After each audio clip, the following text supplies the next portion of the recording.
Thanks for tuning in to this week's Most Craved. I'm Jenna Busch from Geeknation. Here's what's happening this week in entertainment. Following a $300 million worldwide opening for X-Men Days of Future Past over the Memorial Day weekend, fans are already looking forward to X-Men Apocalypse coming in May 2016. Producer and screenwriter Simon Kinberg has said the film will focus primarily on the first-class cast, but some of the originals will definitely be back. Let us know who you want to see in the comments. Although there were some legal issues about the leaking of the script, we could still see Quentin Tarantino's The Hateful Eight on the big screen. It's being reported that the filmmaker is rewriting the script and has plans to start filming this November with the same cast from the screenplay's recent live reading. On the TV front, Marvel confirmed that Spartacus creator Stephen S. DeKnight will executive produce and serve as showrunner on the Daredevil Netflix series, replacing Drew Goddard. Stardust and Boardwalk Empire actor Charlie Cox has nabbed the role. In gaming news, the first details and images from Battlefield Hardline were leaked. Hardline is set in the world of cops and robbers, and we should be learning more about this game at this summer's E3. Also, we have the hysterical new trailer for LEGO Batman 3 Beyond Gotham. I really hope the Batman song from the LEGO movie is in there somewhere. We got some big movie surprises this week. First, the news that Godzilla director Gareth Edwards will direct the first Star Wars standalone film, please let it be Boba Fett, which will hit theaters on December 16th, 2016. Followed by the shocker that Edgar Wright and Marvel had parted ways on Ant-Man due to differences in their visions of the film. For more on both of those stories, I will put on my Boba Fett dress and join Silas and William. Hey everybody, William Bibbiani from CraveOnline. Silas Lesnick with ComingSoon.net. And you know Jenna Busch. A couple of big news stories we've got to talk about. First off, Gareth Edwards directing a Star Wars spin-off. What can we extrapolate from this? We don't even know who it's going to be about. I'm just going to go ahead and guess Boba Fett. I just needed an excuse to wear this. Yeah. But I would assume it would be Boba Fett just because the casting for a young indie film is going to take a lot of time, unless they've already been doing it.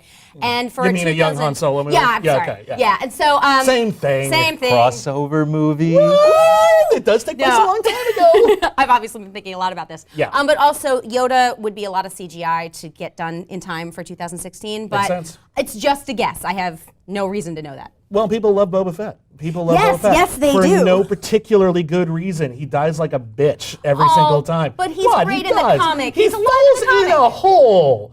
Like, I don't know. He gets looks out in the so expanded cool. universe. Expanding universe doesn't count anymore. I'm going to say I'm hoping it's Yoda, simply because Yoda's the one character that, given this upcoming trilogy, we're not going to see. He's, Yeah. I mean, Yeah. maybe as a ghost or something. What I really want to see, make the African Queen with Yoda and Han Solo.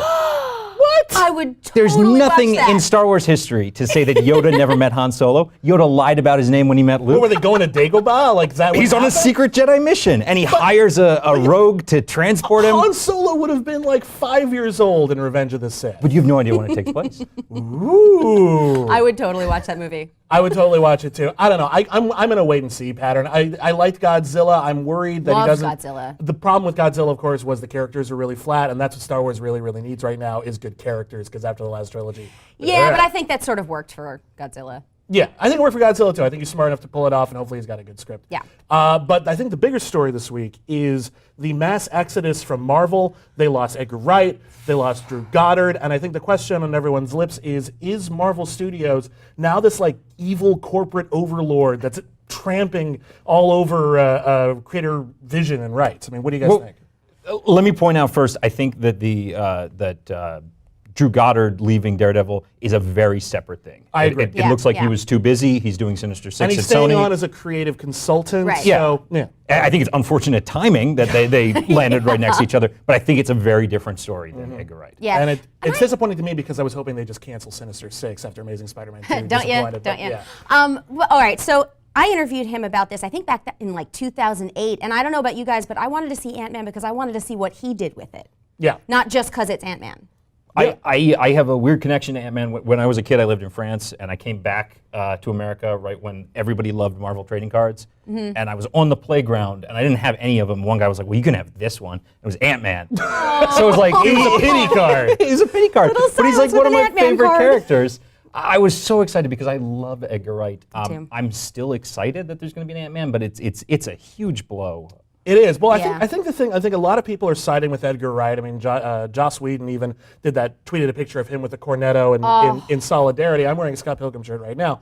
Edgar Wright is a genius, but I don't know. Like the thing that everyone loves about Marvel movies is the interconnectivity, and in order to make that work, you have to homogenize them. You have to make sure everyone's working within the same paradigm. And Edgar Wright's too distinctive for Marvel right now. He's too good a filmmaker to make a Marvel movie, and as a result, Ant-Man's been ruined for me ever since he beat his wife in the '60s. Well, there's that. Yeah, That's what I mean. That's why I just wanted to see what Edgar did with it, because everything that he said about it, not that he said very much, sounds really cool, and I love everything he's done.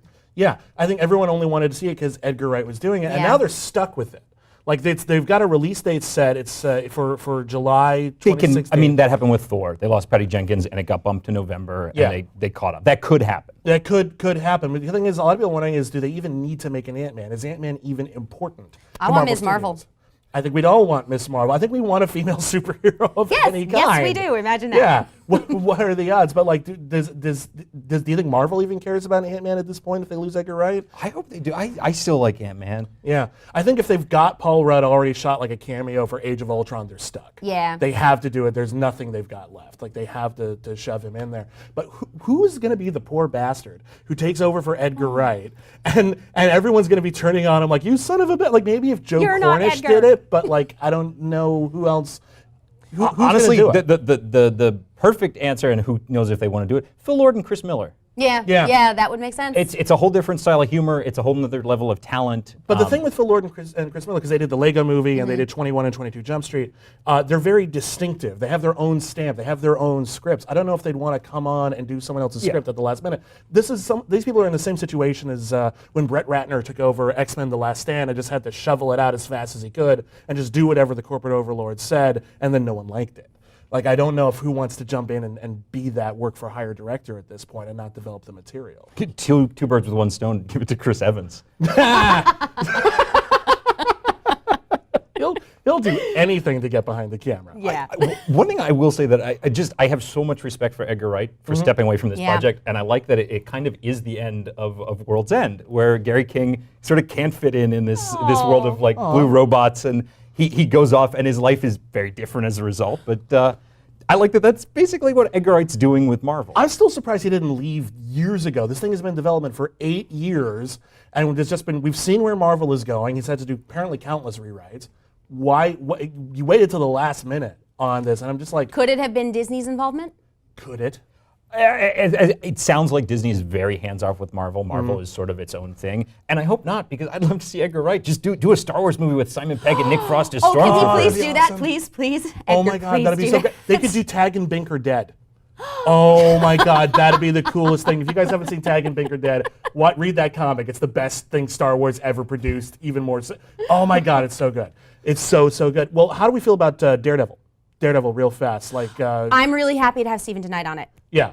I loved Spartacus. I don't know if you guys watched, but I'm a huge fan. I would love to see what he does. Yeah.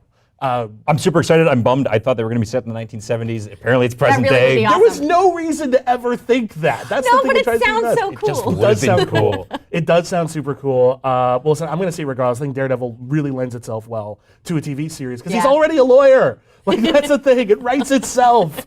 But anyway, so we're going to keep following along with what's going on with the Marvel debacle, Star Wars news, and keep coming back at you with Most Craved. We'll see you next week. Bye.